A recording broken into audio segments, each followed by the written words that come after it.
My name is Eleanor Thompson. I'm 63 years old, and at my own retirement dinner, my daughter called me dead weight and demanded I get a job as a janitor. The result was that I showed up at her husband's workplace, not to clean the floors, but to fire him from the company I secretly owned. It's a long story, but one I feel I have to tell. I'm writing this from my home in Ohio, where it's a quiet Tuesday afternoon. I'd love to know where you're reading this from and what time it is in your part of the world. Please let me know in the comments below. The scent of rosemary and roasted chicken, my late husband Richard's favorite, filled the dining room.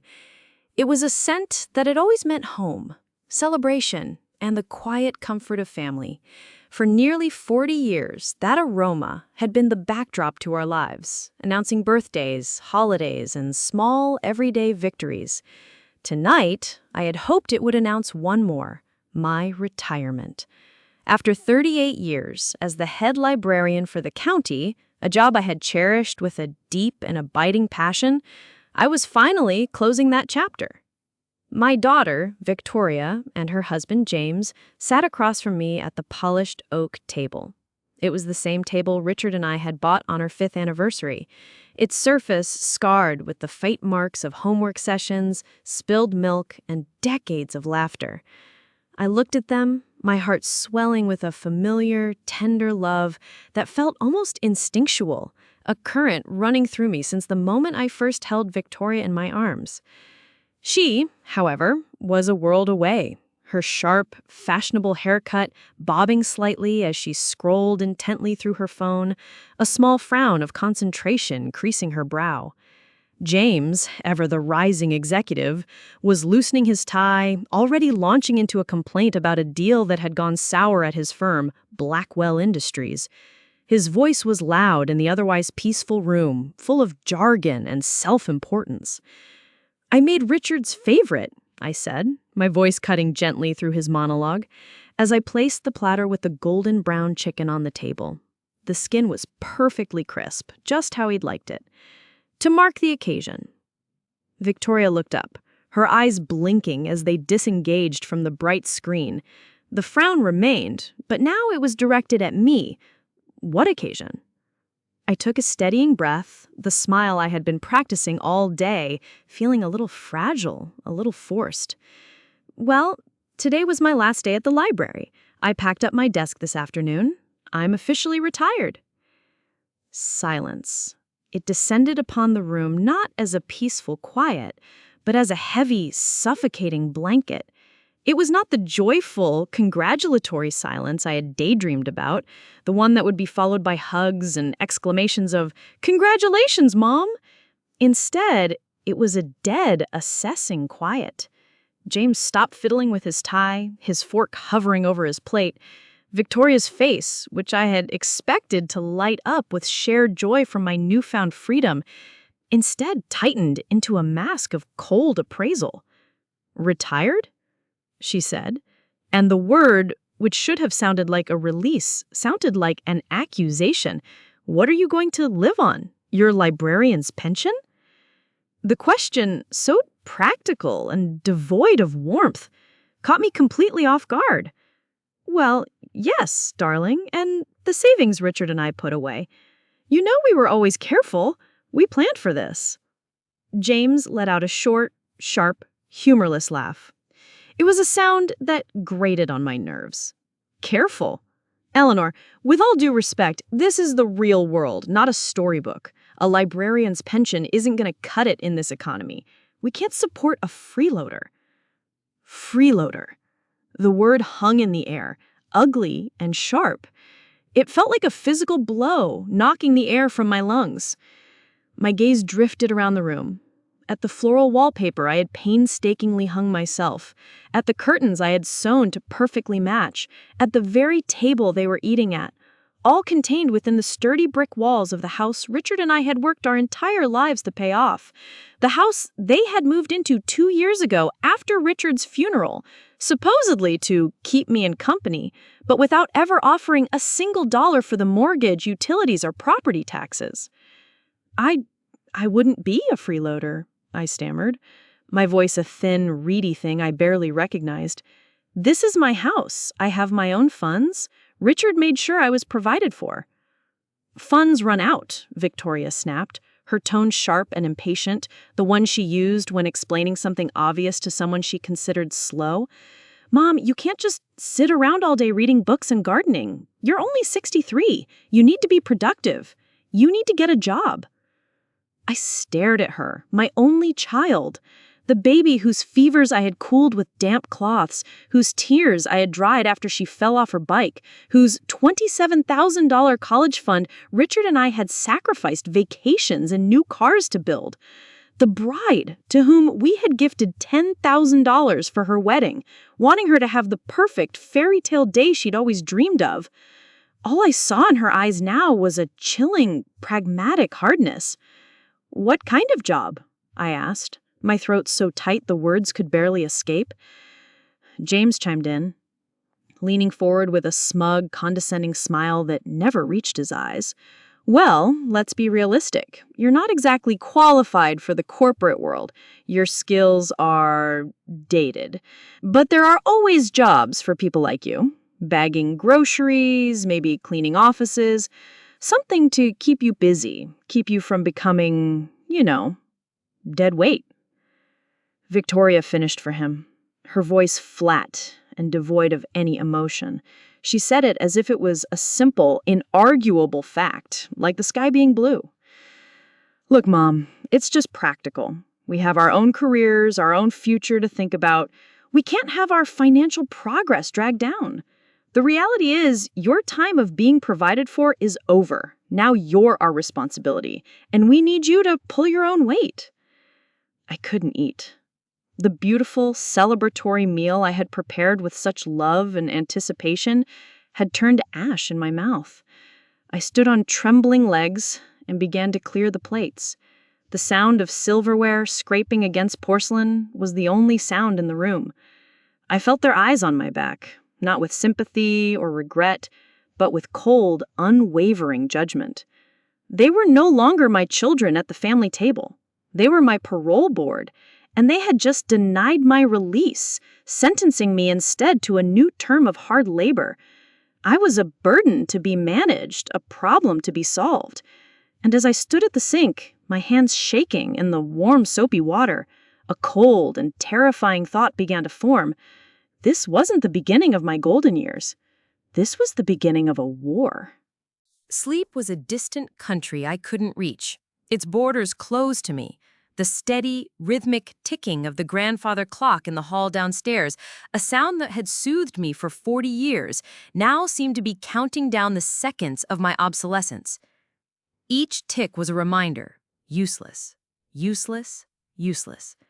Finally, giving up the pretense of rest, I slipped out of the cold, empty bed and padded down the hallway to Richard's old study. The room was my sanctuary, a capsule of time preserved just as he'd left it 2 years ago, smelling faintly of old books, leather, and his favorite pipe tobacco. It was the one place in the house that still felt entirely mine, untainted by the creeping presence of my daughter and her husband. I ran my fingers along the spines of his law books, the leather worn smooth from decades of use. My husband had been a brilliant man, a corporate lawyer with a mind like a steel trap, but a heart that was pure gold. He was the planner, the strategist, the quiet force that had guided our family. "Always have a contingency, Ellie," he used to say, tapping his temple with a smile. "And never, ever let anyone underestimate you. Your quietness is a superpower." My eyes landed on a large mahogany box on the bottom shelf of his bookcase. It was his memory box, where he kept things he deemed truly important: the deed to our first home, old stock certificates from companies long since defunct, and bundles of letters tied with faded ribbon. I knelt on the soft Persian rug and lifted the heavy lid. On top lay a stack of photo albums, their pages filled with the ghosts of happier times. I leafed through them, my heart aching with a sweet, piercing nostalgia. There was our wedding, Richard looking impossibly young and nervous. There was Victoria's first steps, her chubby legs wobbling towards her father's outstretched arms. There were family vacations at the lake, summers that had seemed endless and full of light. Then, tucked beneath the albums, I found a smaller, separate envelope made of thick, creamy paper. Inside was a single photograph I hadn't seen in years. It was of me, a much younger and more hopeful Richard, and a bright-eyed young woman with a determined chin and a wild mane of dark hair. We were standing on an empty, muddy plot of land, a sign behind us reading, "Future Home of Blackwell Industries." On the back, in Richard's neat architectural script, it read, "Rebecca's Big Dream, the Beginning of Blackwell, 1995. Rebecca. The memories came flooding back. A brilliant, fiery young woman, a single mother with a revolutionary idea for logistics software, but not a penny to her name. The banks had laughed at her. Richard hadn't. He'd seen the genius behind the fire. Beneath the photo was a thick, leather-bound file, the kind reserved for important contracts. I opened it, my fingers tracing the embossed title on the first page. Project Blackwell, Founding Investment and Partnership Agreement. My breath hitched in my throat. I had been there for the late-night discussions, of course, making coffee and sandwiches while Richard and Rebecca sketched out plans on our dining room table. But Richard, ever the protector, had handled all the complex details. He believed in taking smart, calculated risks, in planting seeds that others couldn't see the potential in. I started reading, my eyes, trained by years of deciphering fine print and library archives, scanning the dense legal text. Words and phrases jumped out at me. Initial seed capital, $600,000, in full consideration for 45%, 45% equity, and a permanent seat on the board of directors. 45%? My hands began to shake, rattling the heavy paper. This wasn't a small, forgotten investment. This was a controlling stake, a partnership. Richard had never spoken of it in those terms. He'd always just called it helping out Becky. He had built this wealth quietly, not for flash or prestige, but for security. For me, for the family he thought would cherish his legacy and protect his wife. Just as the monumental weight of this revelation was settling in, I heard voices from the living room downstairs. Victoria and James. They must have thought I was asleep, defeated and crying in my room. I moved like a shadow, my bare feet making no sound on the plush runner in the hall. I crept to the top of the stairs, my heart pounding a frantic rhythm against my ribs, then listened from the darkness. She actually bought it, the whole get a job thing. She was like a scared little mouse. It was pathetic. Victoria's laugh was sharp and brittle, like glass breaking. She has to. If she refuses to be productive, we take control of her pension. It's easy enough to claim she's not mentally competent and find a nice, cheap nursing home. I've already looked into a few online. There's one called Golden Vistas that has a sale on. A dread so cold and absolute washed over me that it felt like dying. It was colder than the grief I felt at Richard's funeral, colder than any winter night. This was a betrayal so profound it seemed to alter the very molecular structure of the air I was breathing. I backed away from the stairs, my hand pressed hard against my mouth to stifle a sob of pure rage, but the tears wouldn't come. The profound shock had burned them away, leaving behind something terrifyingly clear and hard. The pain was gone, cauterized by the heat of their treachery. In its place, an icy resolve settled deep in my bones, a resolve as strong and unyielding as granite. I walked back into the study and looked at the Blackwell file. I looked at the picture of the three of us so full of hope and ambition. Richard's words echoed in my head, no longer a fond memory, but a direct command. Never let anyone underestimate you. They had called me dead weight. They had plotted to steal my inheritance. They had mistaken my kindness for weakness and my grief for stupidity. They were about to learn, in the most public and painful way possible, just how wrong they were.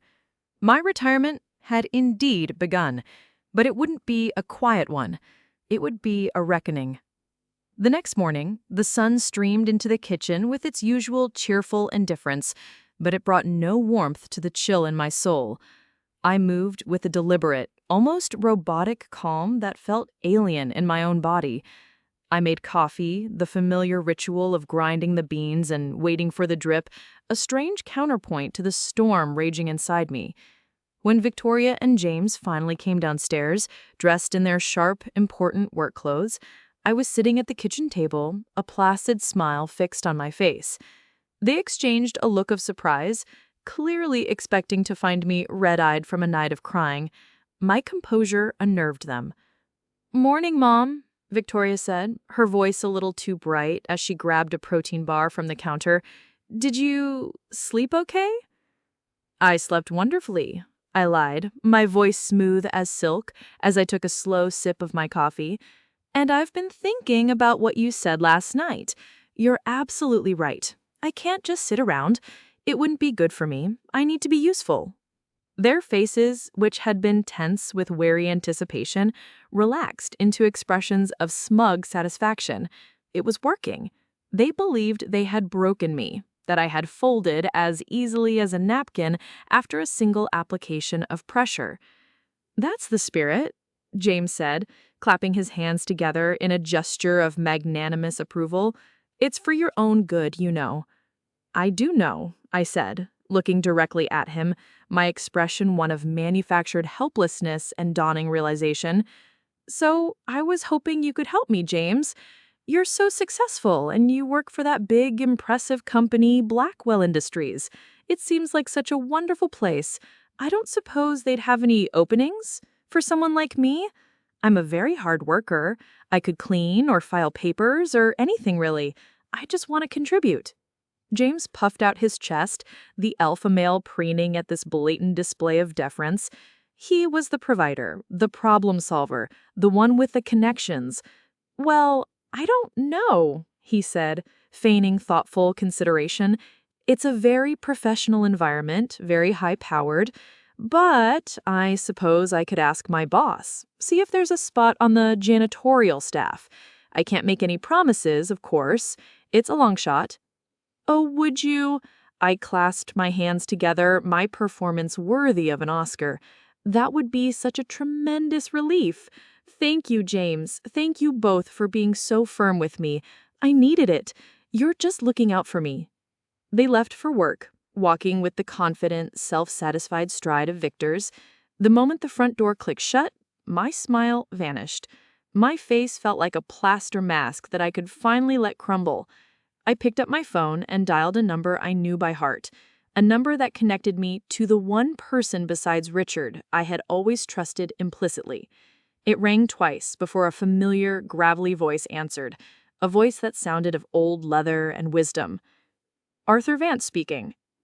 "Arthur," I said, my voice now stripped of all pretense, firm and clear as a bell. "It's Eleanor Thompson." "Eleanor, my dear, it's good to hear from you. How are you holding up? It's been a while." "I've been better, Arthur," I said, cutting to the chase. "I need to see you.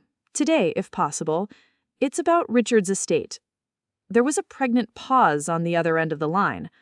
"Of course. Is everything all right? Victoria hasn't been bothering you with more of that paperwork, has she? I keep telling her to consolidate the requests."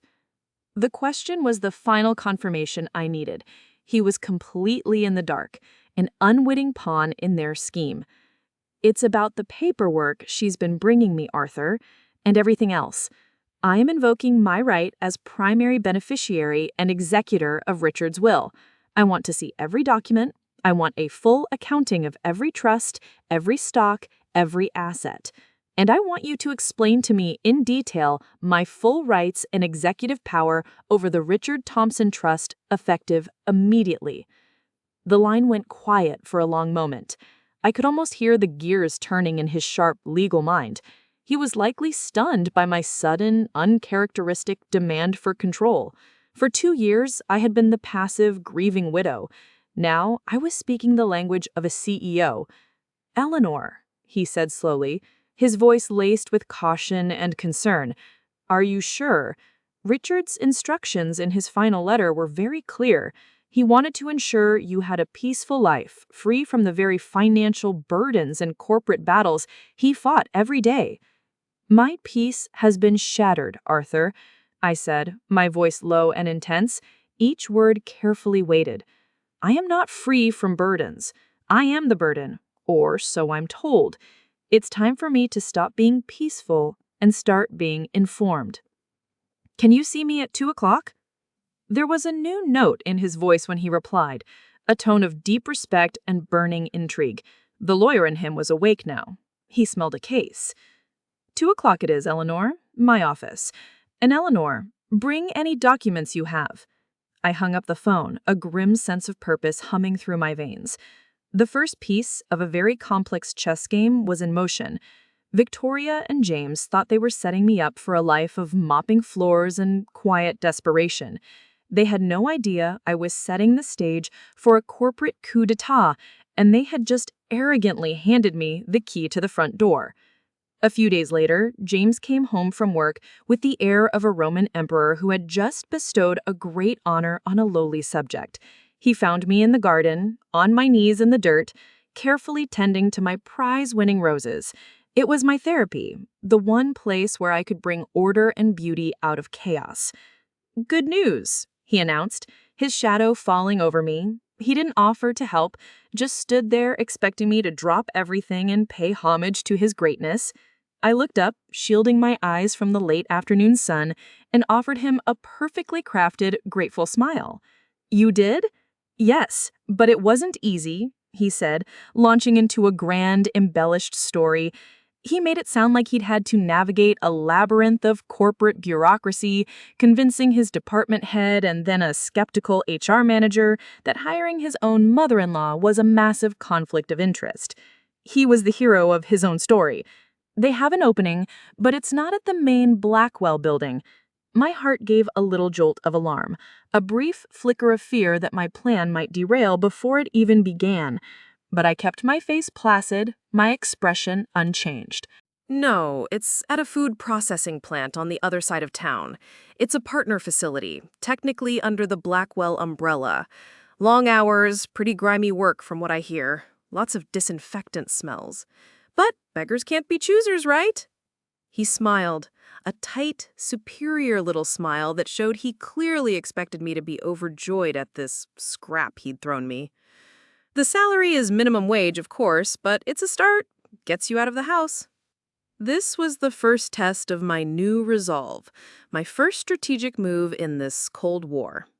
I had to guide him, to nudge him onto the path I had chosen, without him ever realizing he was being led. I stood up slowly, brushing the rich soil from the knees of my overalls, and let my face fall with carefully crafted disappointment. My shoulders slumped. "Oh, James," I said, my voice trembling just enough to be convincing. "A food processing plant. I don't know." I looked down at my hands, the hands that had raised his wife. "It's just, I hear the chemicals they use in those places are so harsh. For the cleaning. At my age, with my sensitive skin and my arthritis." I let out a little pathetic sigh. "I guess I'm just not as tough as I used to be. You were right. I'm just a burden. I can't even handle a simple job." I saw a flicker of raw annoyance in his eyes. My weakness, my frailty, was an inconvenience to his grand plan. He wanted this problem of Eleanor solved neatly and quickly, so he could go back to focusing on his own important life. "Fine," he huffed finally. "The decision made. Forget the plant, it was a stupid idea anyway. I'll talk to my boss directly, to Rebecca Blackwell herself. But if I do this, you'd better be grateful. This is a huge favor, and it's the last one I'm doing." "Oh, I will be, James. Thank you. Thank you so much," I said, my voice brimming with manufactured relief and adoration. The next evening, I set the next piece of the trap. I accidentally left a business journal open on the coffee table. The feature article, with complete glossy photos of a modern sunlit atrium, was titled "Blackwell Industries, a model of corporate responsibility and employee welfare." The article was glowing, filled with quotes about the company's excellent benefits, its pristine work environment, and its high employee morale. As expected, James saw it when he sat down after dinner. He picked it up and scanned the article, a proud, proprietary smirk spreading across his face. "See?" he said, tapping the page with his finger. "This is the kind of place I work for. Top tier. A-list. They don't just hire anyone off the street, you know. I nodded meekly from my armchair, where I was pretending to knit a scarf, the picture of domestic tranquility. It sounds absolutely wonderful, dear. You must have a very important promotion coming up soon, working at a place like that. They must value you so much. His ego, sufficiently stroked and inflated, was now a ripe fruit ready to picking. He said, "My boss, Rebecca Blackwell, thinks very highly of me. She and I are on very good terms. She often asks me for my input on marketing strategies. I'll speak to her tomorrow. I'm sure she'll be happy to do me a personal favor. She knows how important family is." He had taken the bait. Hook, line, and sinker. He thought he was doing me a favor, magnanimously dragging his pathetic aging mother-in-law into his glittering world of success. He was so blinded by his own arrogance that he couldn't see that he wasn't the fisherman in this scenario. He was the fish, and he was swimming with enthusiastic confidence straight into my net. The stage was now set at the perfect location, and the lead actor, the fool of the play, had just confirmed his role. The following afternoon, while James was at work, presumably charming his CEO into hiring a new janitor, I sat across a formidable mahogany desk with Arthur Vance. His quiet, wood-paneled office felt like a fortress of law and order. The Blackwell file lay open on the desk between us, its contents illuminated by the soft glow of a green banker's lamp. 45%, Arthur said again, for the third time, peering over his half-moon spectacles as if the words might change if he stared at them long enough. My word, Eleanor! Richard was even a savvier investor than I ever gave him credit for. This isn't just a nest egg, it's a dragon's hoard. He leaned back in his creaking leather chair, a slow, appreciative smile spreading across his face. He was no longer just concerned, he was intrigued. So this is why you suddenly taken such a keen interest in janitorial work. I allowed myself a small, grim smile. A dragon needs to know the layout of her own lair, Arthur, especially when she discovers there are pests in the pantry helping themselves to her stores. That's when I made the most important call of my life. Arthur, understanding immediately, slid his heavy desk phone towards me. I dialed the private, direct number for Rebecca Blackwell's office, a number listed in Richard's personal address book. Her executive assistant, a woman with a crisp, professional voice, answered. But the moment I gave my name, she put me through without question. "Eleanor," Rebecca's voice came through the line, and though years had passed, it was just as I remembered. Warm, energetic, and instantly recognizable. "Hello, Becky," I said, the old affectionate nickname slipping out naturally. "I hope I'm not calling at a bad time." "For you, Eleanor, never." "To what do I owe the honor?" "It's been too long. I was so sorry to hear about Richard. The world lost one of the great ones." "It did," I said, my throat tightening for a moment. "Thank you, Becky. Listen, I'm calling for 2 reasons. First, to give you a little heads up. One of your employees, a marketing manager named James Miller, is probably going to approach you in the next day or so. He wants to ask you for a personal favor, hiring his mother-in-law for a cleaning position." There was a thoughtful pause, then a soft, knowing chuckle. James Miller. Yes, the arrogant one with the expensive shoes and the mediocre ideas. Let me guess, you're the mother-in-law. I am. And let me guess further, she continued, her voice turning sharp and intuitive, the voice of the CEO who could read a balance sheet and a person with equal skill. You don't actually want to clean my floors. Not exactly, I said. Which brings me to my second reason for calling.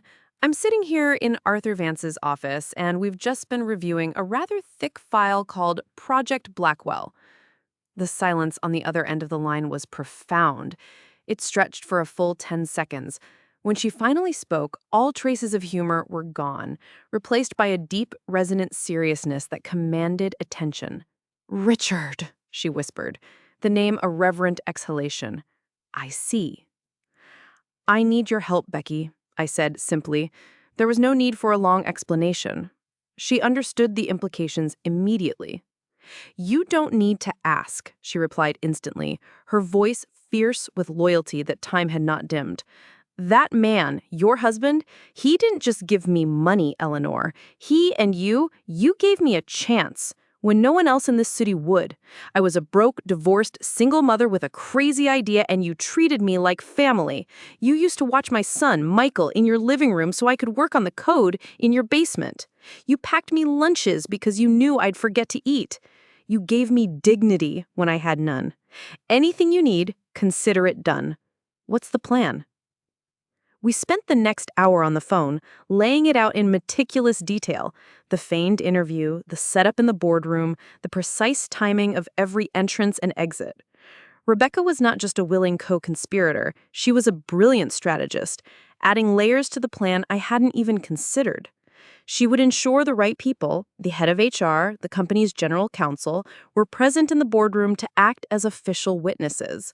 She would orchestrate the scene in the lobby. By the time I hung up the phone, I felt a powerful, overwhelming sense of solidarity. This was no longer just my fight. But James was only one half of the problem. The other, more painful half was my daughter.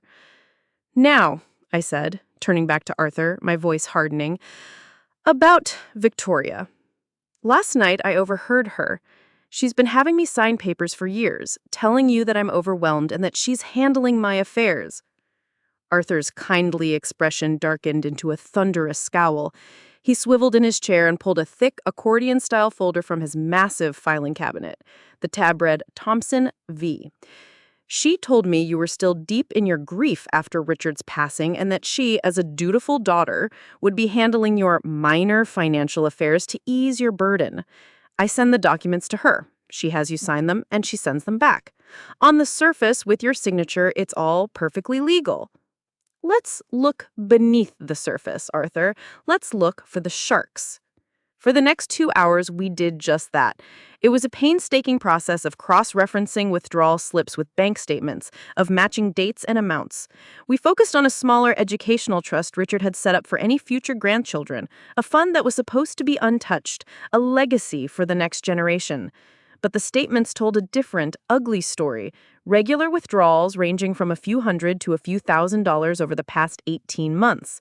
The memos on the transfers were vague: living expenses, household repairs. "What could she possibly be spending this on?" Arthur murmured, his brow furrowed in concentration. I thought about Victoria's life, a life I now saw through new, cynical eyes.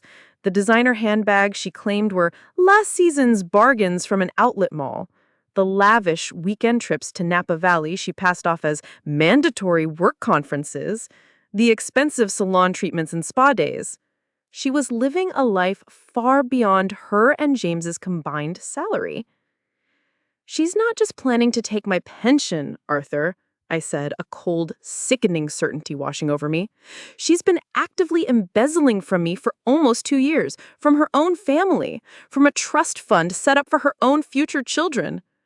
Arthur looked at me, his eyes grim and filled with a lawyer's righteous anger. "This is grand larceny, Eleanor. It's a serious felony." "I know," I said, my voice as hard as flint, "and she is going to answer for it." We had them. Both of them. We had a plan for James, a public and spectacular detonation of his career.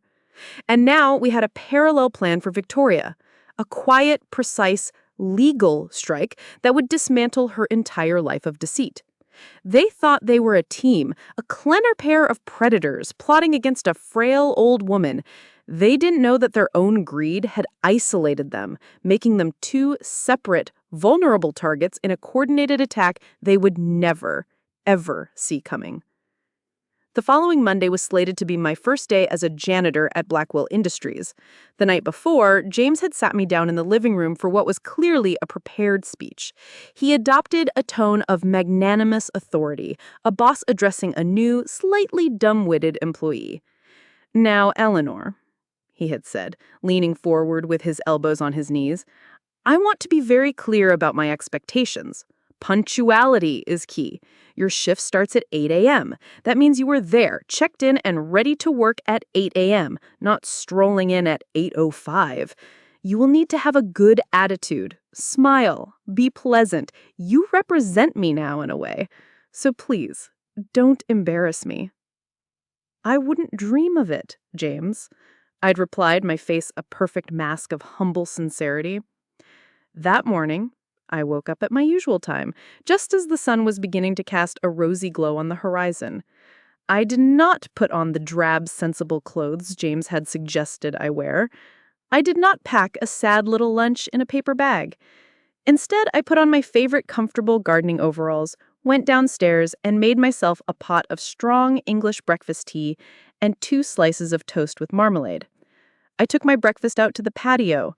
The sun was warm on my face, the birds were engaged in a cheerful, riotous symphony, and a gentle breeze rustled the leaves of the big maple tree Richard and I had planted when Victoria was just a baby.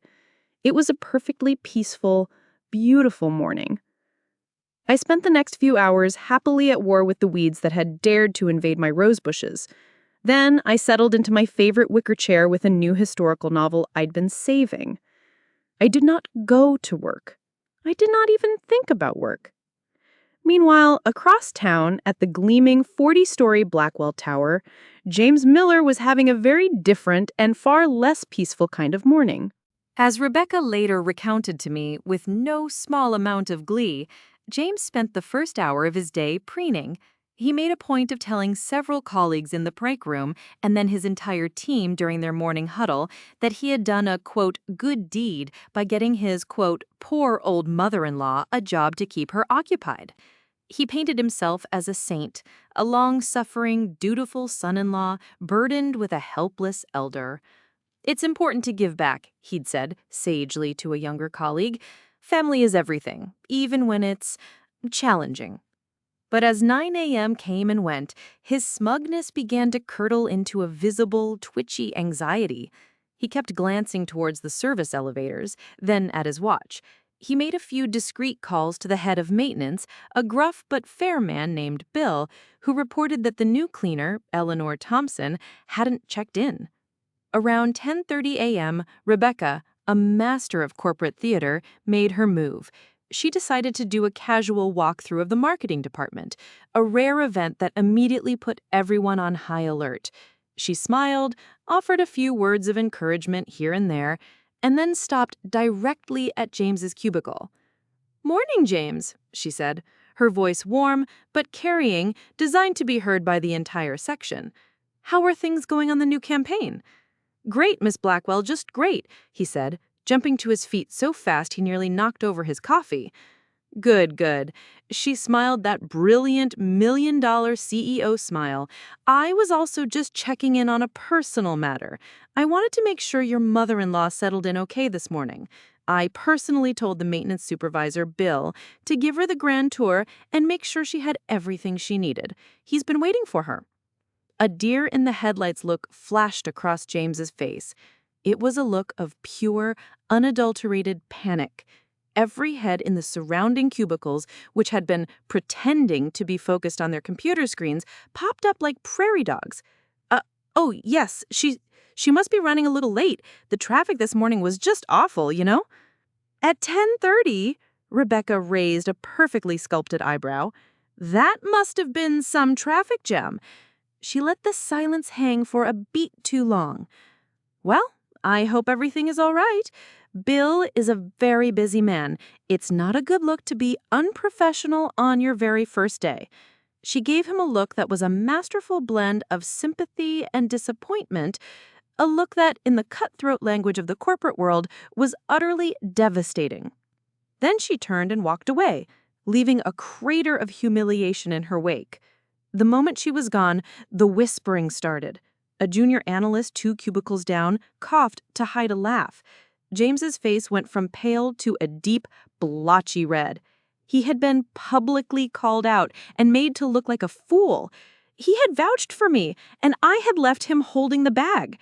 He furiously punched my number into his phone. I saw his name flash on my screen as I sat on my patio, turning a page in my novel. I smiled and pressed the ignore button. I did the same for the next 5 frantic calls. He burst through the front door that evening, his face a thundercloud. "Where were you?" he roared, throwing his expensive leather briefcase on a delicate antique chair with a thud. "Do you have any idea how you made me look today? I stuck my neck out for you! For you! And you made me a laughingstock in front of my entire department? In front of the CEO?"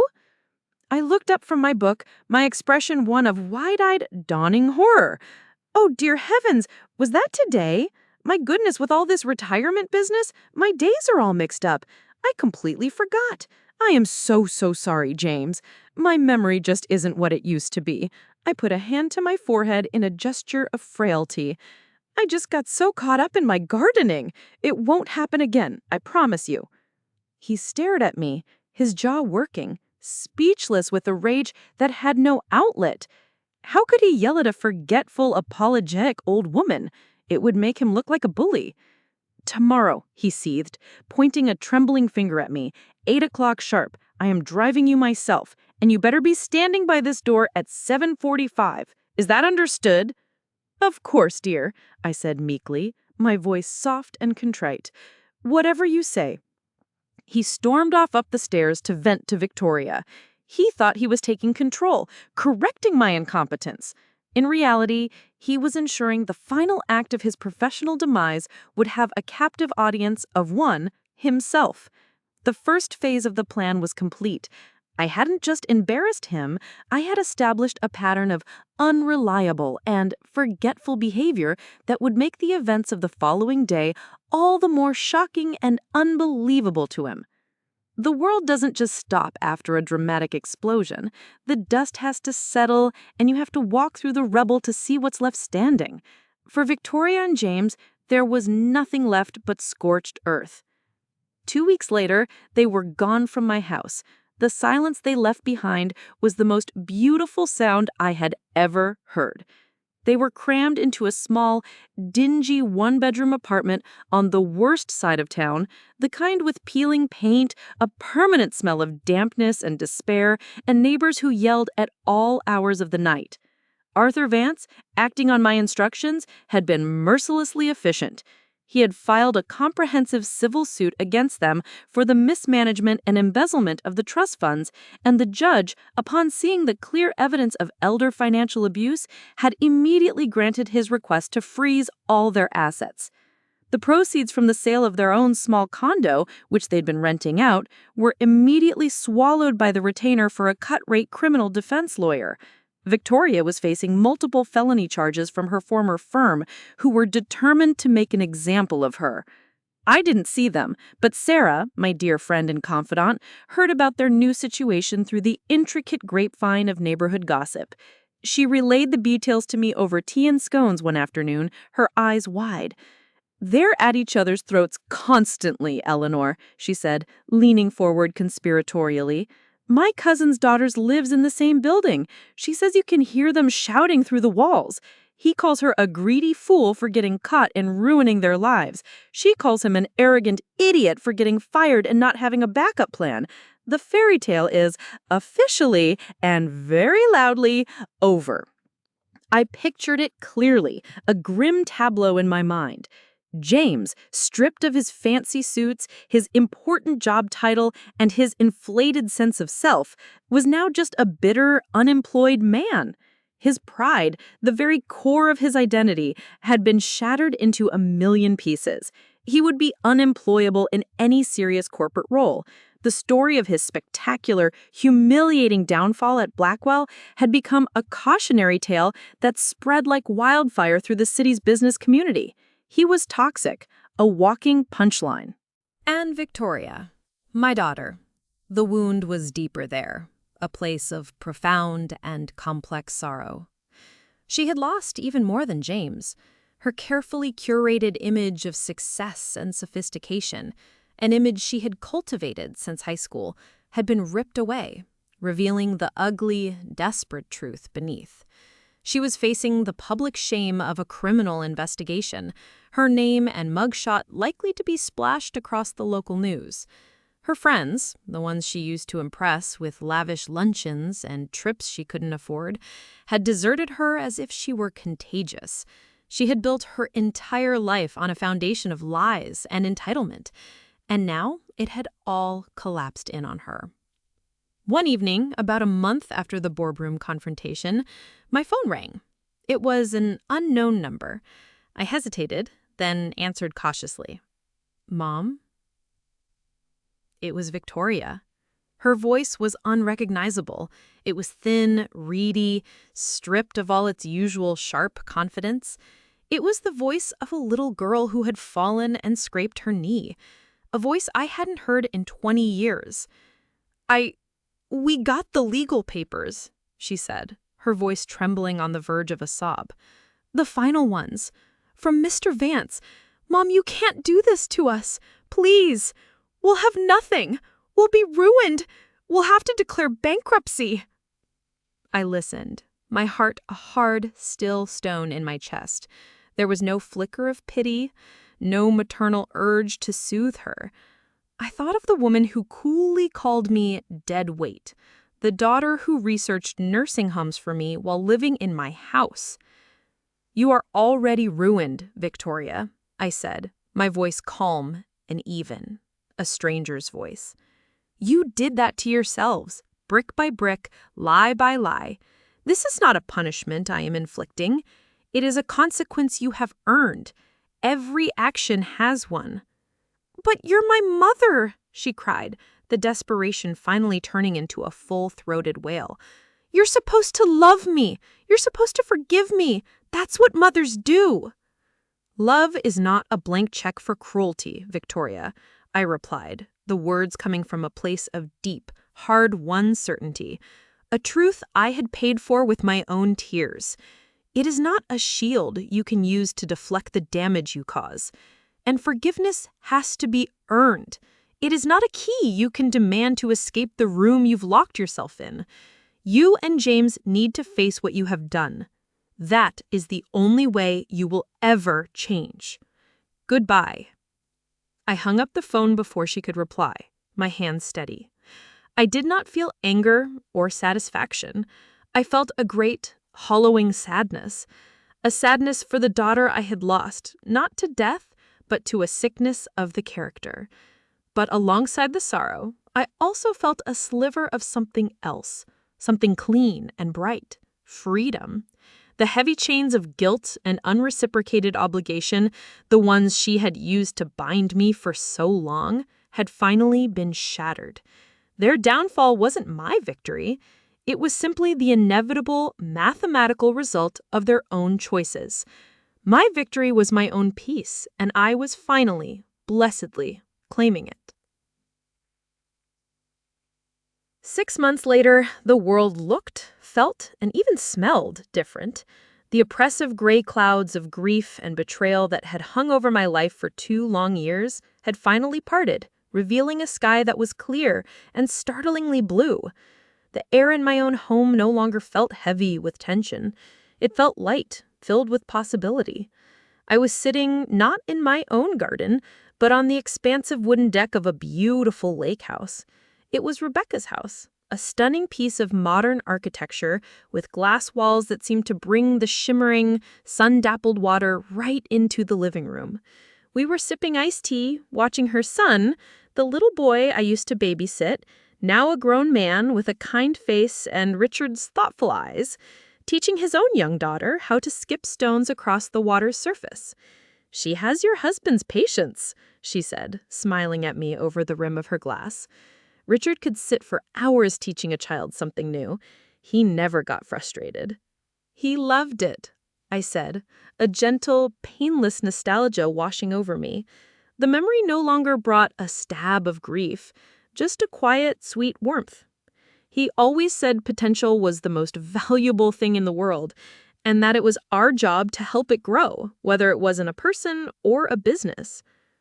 After the events at Blackwell, I hadn't just retreated back into my quiet life of books and roses. At the urging of Rebecca and Arthur, I had taken my rightful place. I now sat on the board of directors at Blackwell Industries, a position that had been held in trust for me for 28 years. I didn't do it for the power or the impressive salary. I had more than enough of both. I did it to honor Richard's legacy. I did it to ensure the company he helped build, the one that had been a testament to his faith in a young woman's dream, remained a place of integrity, a place that valued its people as much as its profits. My first act on the board was to propose the creation of the Richard Thompson Educational Grant, a significant, permanently endowed fund to provide full college scholarships for the children of Blackwell employees, with a preference for those in non-executive roles. My second was to implement a company-wide wage and benefits review to ensure that the maintenance, janitorial, and administrative staff, the people who kept the Gleaming Tower running, were being paid a living wage and treated with the same respect as the executives on the 40th floor. I was no longer dead weight. I was a voice for the overlooked, a force for positive change. My life was my own again, in a way that it hadn't been for years. The house felt like home, filled with the scent of flowers and baking, not resentment. Sarah and I started taking a pottery class, and my lopsided creations were cheerfully ugly. I was planning my first ever trip to Europe, a river cruise down the Danube, something Richard and I had always talked about, but had always postponed for one day. One day had finally arrived. I had sold the large family home. It held too many ghosts, too many painful memories in its beautiful, empty rooms. I bought a smaller, charming townhouse in a historic district with a sunny reading nook and built-in bookshelves from floor to ceiling. That was all I needed. The profits from the sale, along with a significant portion of my now substantial dividends from Blackwell, I placed into a new ironclad trust administered by a new impartial firm. This trust was for my granddaughter, should Victoria ever have a child. The money would be protected from her parents' greed and desperation, a legacy of love for a new generation untainted by the mistakes of the past. I was not the same woman I had been 6 months ago. The ordeal had scraped me raw, but it had also forged me into someone stronger, someone more certain of her own worth. I had learned that kindness without boundaries is a liability, and that true strength isn't about how much you can endure in silence, but about knowing when and how to speak up and rewrite your own story. Watching the sunset over the lake, painting the sky in breathtaking shades of orange and purple, I felt a profound sense of peace. It wasn't the quiet, passive peace of retirement I had once envisioned. It was a dynamic, earned peace.